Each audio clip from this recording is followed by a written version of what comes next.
One of the most well-known stories associated with the Houses of Parliament is that of the Gunpowder Plot. Over 400 years later, the event is still annually commemorated with the lighting of bonfires and the burning of ceremonial guys. When James came to the throne in 1603, there was a hope amongst Catholics that there would be fewer restrictions under his reign.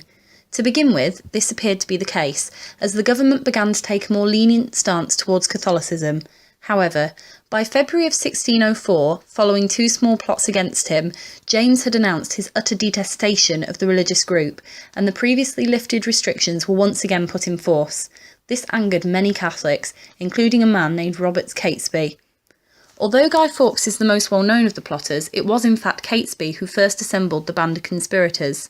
Fawkes, who had served in Flanders with the Spanish army, returned there in an attempt to gain foreign support. This proved not only unsuccessful, but also fatal, as he was spotted by English spies. These reports made their way back to Robert Cecil, who made the link between Fawkes and Catesby.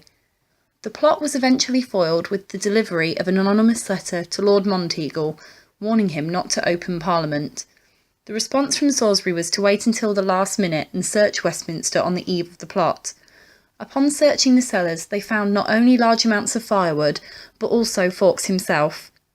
In January of 1606, the conspirators were trialled, and despite all but one pleading not guilty, were all sentenced to death.